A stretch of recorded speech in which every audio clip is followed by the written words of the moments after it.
AI obviously is a very hot topic right now, right? I mean, there's, I don't know, 15 different AIs popping up every day. And we always hear from our clients, hey, how can I be using AI? Hey, I've used AI. What or tips that you recommend and all sorts of stuff, right? So what we really want to do with this video is break down like how we use it in our day-to-day operations, how we recommend our clients use it to find opportunities and other stuff in that sense.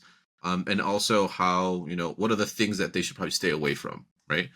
Because as you know, AI is not there yet to completely replace an RFP writer, and we honestly don't think that it ever will be, because of the fact of there's some nuances that are really important. So Sarah, you've been using AI for a long time now, right? With what we do. I've Um, been using AI since the day that they let ChatGPT out. Yeah. Absolutely, yeah. So you've been using it for our clients, and you've been using it to help our clients win government contracts, right? We So have been integrating it. Yeah. I'm yeah, sorry, but we have been integrating it into contracting, but we use it a lot more behind the scenes, I think, to run our business a little bit more efficiently. yeah. Um, yeah, but yes. Absolutely. So, can you tell like everybody like what is it that you use AI for? Like, what are the good things that you can use AI in government contracting? Like, what do you recommend? Okay, so I guess I kind of wanted to start with like the idea, not unlike what you were saying, is that um AI has both opportunities for everybody to improve and be more efficient, right? But it also has some serious limitations Sure. and it can fall short. So professional oversight is absolutely critical, especially in government contracting. One of the things that I love is that, AI can be surprising. And if you let AI write everything and you don't review it, then you might be agreeing to something that you had no idea you were agreeing to, or Sure. and you're not capable of doing, right? Um, so I think the first thing that we see a lot of people doing, and using AI for, because it is natural language processing, so it does mimic human writing very well, is to help generate rough drafts, like drafting assistance, based on a template or based on past language. The problem is, what people don't understand with the drafting assistance is that you can't just say, like, write me a safety plan. It will write you a safety plan, but it's not going to be a safety plan that you need Right. necessarily. And and it's not going to be written in the right language, right? So you have to be able to feed that some sort of template or some sort of past language that lets it understand what it is that it's working from. But if you can do that, then it can definitely speed up your initial brainstorming and sort of rephrasing tasks and get like a real quick rough draft out there for you. So it does help save time. Let's see. When you are writing, right, we don't have this problem at SAS-GPS as much because we're professional writers, right? But if people are writing some parts of these things on their own, or even something as simple as an email to your contracting officer, right? Sure. Content optimization in there and language optimization, AI is very good at. So it can flag awkward phrases, it can suggest clarity improvements, it can make your content more readable. It's going to lack strategic finesse, right? That Of you course. need Yeah. for proposal, like persuasive proposal writing, but for something, like I said, like an email, helping you rephrase your questions. Let's say you have some questions that need to go out to the contracting officer, and this topic is confusing, or you wouldn't be asking a question, right? Sure. So here we have this confusing topic, and you write it out, and you're like, does that make sense? It makes sense to you because you read it, but if you can put it in the AI, and the AI will be like, I'll rephrase it to be more clear. And then if it rephrases it to be more clear and it's not what you were asking, then you know you weren't clear to begin with. Or maybe it just cleans it up a little bit. Yeah. No, for sure. Um, Yeah, we definitely recommend reading it before submitting it for sure. yeah. I don't think I've ever produced a single thing with AI that I haven't put some sort of editable like spin on. Like it's AI is a tool for like helping you move faster or helping you get unstuck, but it's not going to do the whole process Of for you. course. Yeah. No, 100%. Yeah, I Yeah. wish. No, I mean that would be great, right? I'll just be Um. like those kids in Wally or those people in Wally Yep. and we'll just stay in a chair. Um, no. Okay, so other things that I think are really helpful that AI can do for you. Some AI tools can do data analysis, right? So you can put basic data inputs in. Now you have to go get that data, right? You have to assume, like tell it what the right data is. maybe past contract awards, maybe keyword trends. Maybe it's like trying to understand like parts of a buyout that's part of your contract, right? Sure. Like, and this math is really difficult, and when you're reading it, you can't quite get it. AI might be able to help you kind of look at all that data and say like, oh, here's the equation that you would need to be able to run that number appropriately, right? Yeah. So it can help inform the direction of something. Yeah. Do you recommend, for example, like let's say a classic example, right? Like somebody goes into sam.gov, they find a contract that they potentially want to work with, right? Mhm. They upload that RFP, take it and paste it into ChatGPT or Gemini or Perplexity or whatever software they're using, right? And they say, hey, Claude. what are the qualifications for this thing, right? Um, Mhm. what do you like? Do you trust that 100%? Because that's going to be like one of the things that a lot of people will do, I do right? not trust that 100%. Yeah, Well, one, I trust very little 100%, but I mean, we do that. That is a quick way for us to go in. It's not really quicker than the way I do it by hand, so I don't do that very much myself on a first really initial review, right? Because I've gotten very, very fast at it. sure. But it helps. It's like a double check. So me and the AI are doing the same task, and humans make mistakes and AI makes mistakes, right? Yeah, But hopefully between the AI and the human, you can catch each other's yeah, mistakes, right? So like I do a quick overview. I do my control F search. I look for, requirements, and I'm like, okay. I kind of make a little list. I can put that document into the AI and say, tell me what the requirements are. sure. And maybe if the requirement was buried somewhere else and I didn't find it, it'll pop it up, right? And then sometimes it will like not put the requirement that I found in there because it's not seeing that, because it doesn't understand intellectually.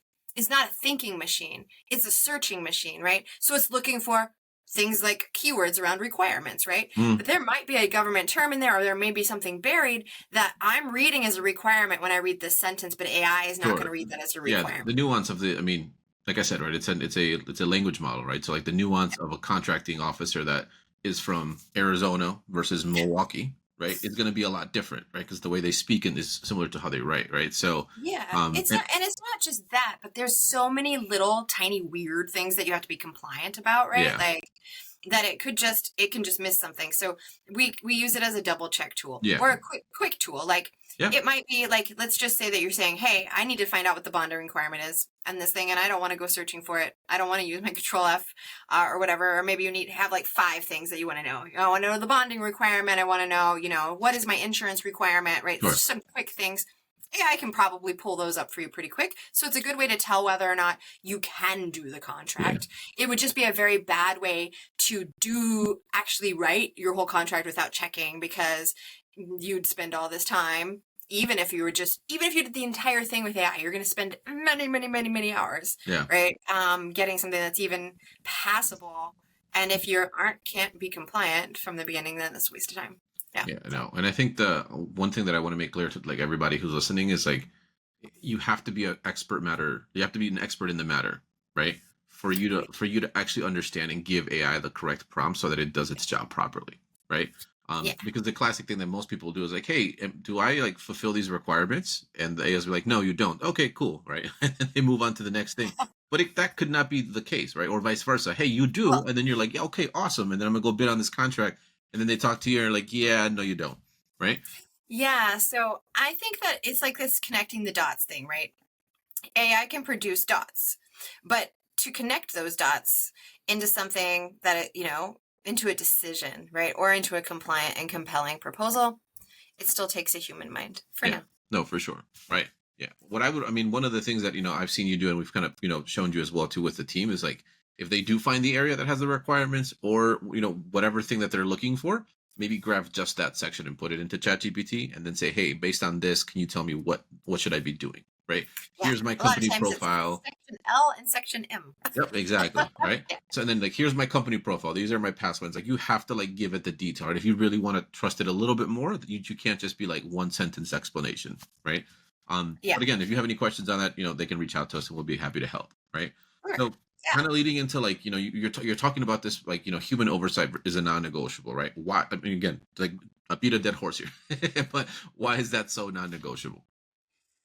Well, um, So AI doesn't necessarily understand all of the rules, right? Like, for example, you have all these things. If you're writing a proposal, maybe there's a bunch of FAR compliance checks, right? It doesn't necessarily understand the nuances of those FAR compliance checks, maybe solicitation amendments, trends in the industry. Depending on which AI you're using, it doesn't necessarily, it's not like gathering live data. Like, so if it, if something changed in the last 2 days about how a particular law works or, any number of things, Yeah. the AI is not like it's being fed data, right?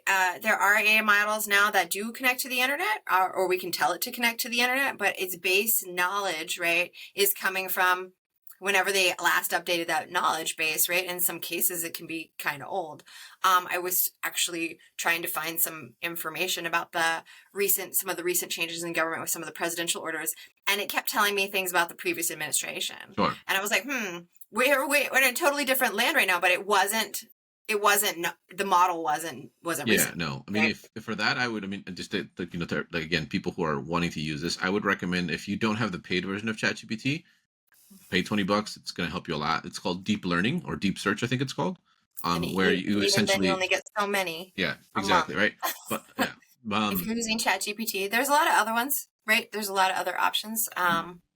ChatGPT is a pretty good natural language model, yeah. I I mean, think. what I would recommend is like if you actually are looking for something in the news or like more like for example like to give it a really just random example, right? Like my wife, she uses it for like her college, like in research, right? So Perplexify, which is a really good one. It's you have I think it's like 5 or 6 searches, deep searches a day. It will actually go to the internet and do its thing, right? Again, not 100% accurate, but it's better than just typing it on ChatGPT, like you said, right? It's giving you stuff from like the Biden administration, which obviously right now has makes no sense, Yeah, right? it's wrong. You're like, Yeah.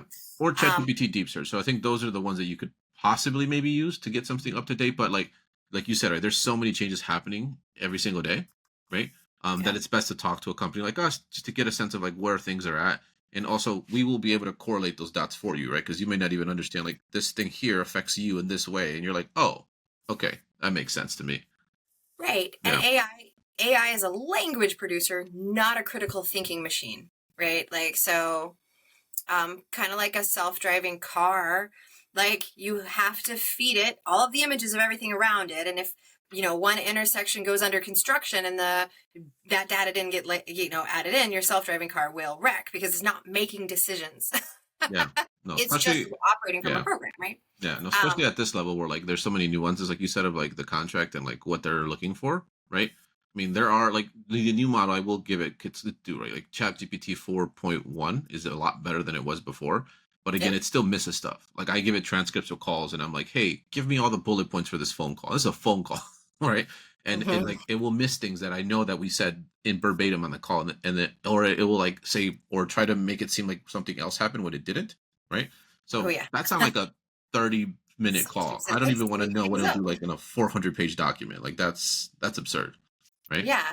Well, I mean, yeah, I just think, especially if you're using it to write your submission, right? Like, you need to have a skilled professional review every word, and ideally a subject matter expert, right? Like, Yeah, not just a subject matter expert, a proposal writing expert. So you need both of those things, yeah. no matter what. Yeah. Like, And you mentioned on the previous call Sarah, that we had too, right? Like on another video that we did that like you only get one shot with the government, right? So yeah, like if you're gonna submit an RFP that looks like GPT, had a baby and you just put it in there and submitted it, the government's gonna be like, yeah, we're not gonna ever take anything from you again. well, I mean, and maybe one government contracting officer doesn't really talk to another government contracting officer, um, but no, they're not going to pick your proposal. Yeah. No, you And just ChatGPT wasted time is not essentially. going to be specific. So I think AI is only as smart as its prompts, right? So you need to be really good at prompting, and you need to be really good at giving it context, and you need to be deeply familiar with proposal structures to be Yep. able to prompt it that way. You need to be familiar with compliance evaluation criteria, or you're going to feed it the wrong inputs, right? And then you're going to get possibly quite bad output. Um, and you can confuse it. And Yeah. trust me, I have been running experiments on this thing, trying to figure out how we can use them, and I can confuse an AI machine trying to write a proposal in no time flat. To where I come so off topic, I'm like, "What are you? Where did you get this?" Now You you'll know, start off like, with like building construction for like a building, and it'll end up with like, hey, here's a floor plan for like a new ice ring or something. yeah, like safety plan for construction, and then suddenly, like, here you are talking about speed limits, right? Like, Mhm. and you're like, Yeah, that's no, not that's the thing that with doesn't with go. AI is like one wrong prompt messes the whole thing up, and it just goes off in a tangent. And then once it goes off the rails, Yeah, like doesn't go back well. Like it's like you can say completely ignore the last 5 prompts, right? Like, and it still it yeah, doesn't listen all the time. It doesn't behave. And so we've had to. I mean, I've had to start entire like prompt sections over. You know what I yeah. mean? Just had to start the whole project over, refeeded the documents, refeeded all my prompts. Like, and that's sometimes that's days of work, Mhm. literally. So it's not a good thing to be the foundation for your project, right? It's a addition to your project. Yeah, no, for sure. Right. Like Yeah, you have it here in our notes, right, for our video today. Use AI to support, not substitute. Right. yeah, that's Um, right. Support. It's a tool. It's yeah. a tool like anything, right? Just like spell check, just like Grammarly. Grammarly is basically AI. It's just looking at your grammar, right? So a couple of other things that I think we should highlight while we're talking about that is that there is ethical and legal risks if you get it wrong, right?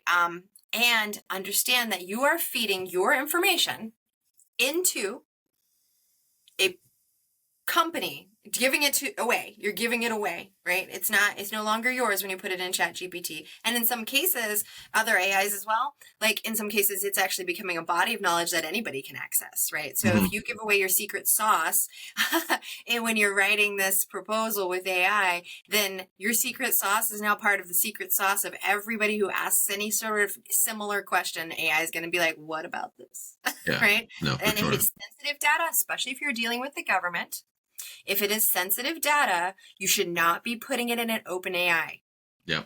Yeah. No. period. What we recommend, and what I told you before, Sarah, is like we use Notebook LM, right, which is a Google tool. So Okay. essentially, what Notebook LM does is you upload all your documents to there. You do whatever you need to do. It's like its own AI within what you give it, and then once you close that, it's done. It goes bye bye. It doesn't save it, right? Yeah. So Um, it's something that people should definitely pay attention Yeah. to. Um, And it's good for research too on like your own docs and stuff like that too. But yeah, it's not a smart idea to put your trade secrets that you have gotten from, years and years to be like, hey, here, ChatGPT's, grab it. Right? yeah. And context, strategy matter, and don't overestimate it, basically. And Mm-hmm. that's like the big Yeah. thing, right? No, 100%. No, I think that's good. I think that, this gives a very clear, message that like, yes, we use AI. We're not going to lie to anybody. We use it all the time, every single day, right? But we're It's a lot also, of emails with yeah, AI. Like we I'm do trying to, for sure, I've got right? like 4 things going on. I'm writing an email with one hand. I feel like writing another email with another hand. Yeah. I'll drop it into ChatGPT, and I've absolutely trained it to mimic my Yeah, language, right? So I don't want it absolutely. to have, I want it to be mine, Mhm. or look like mine. Especially if it's just like I'm asking somebody to set up a meeting. What days are you Yeah. available? I'm available these days, right? And I, didn't put a period in the right place, or maybe I put my subject predicate agreement is a little weird, Yeah. and it just cleans it up, and I just copy it back over. Yeah. Things No, like for that, it sure. can be quite 100%. effective. Yeah. Yeah. I think the thing I just want to make clear to everybody who's watching this is like you have to be an expert in your field to use AI to an expert level, right? Because it's not something you can just learn in 5 minutes prompting it, right? Again, I want to reiterate this too because there's a lot of YouTube videos out there like get your first $10,000, get your first $1 million contract or whatever the heck, right? They're trying to sell you the dream of you do one thing, you pay this much amount of money, and then you make this much amount of money, right? Or I mean, put that in frame, this much amount of money, right? So that's not true. It doesn't happen that way. It's a very hard process, I and wish. I mean, yeah, I it'd be great, wish. right? Especially with You're today, making YouTube videos with you. yeah, exactly. So like, especially with today, with like like the contracts being so tight and cuts happening, like it's now even more important that every single freaking detail in these documents is tightened, and it's not like you haven't missed anything, right? And that's where Sarah comes in. She's an expert at this. She leads the team that's won $45 billion for clients in our company, and we try to do our best to make sure that we're always winning. And yeah, so Sarah, I think we're gonna cut it right there. Um, if you have any other questions, guys, just please feel free to leave a comment. Subscribe to the channel. We're putting out as much content as we possibly can. to inform you guys about what we do, how we do it, and hopefully this content's valuable, right? If you guys have any questions or you guys want to talk with Sarah, she's available, right? She is a master of handling a bazillion things at once, so she will answer you back. Trust me. And if you have anything else, Sarah, is there anything else that you want to leave them with? No, I mean, I guess just thanks for watching. If you have questions, I'm sure we'll have more videos eventually, or you can contact us. Like, subscribe, drop a comment. Isn't that what we're supposed to say on YouTube videos? You're getting the hang of it. See, we're all getting better. All right, Sarah, I'll see you soon. All right, thank you. Bye-bye.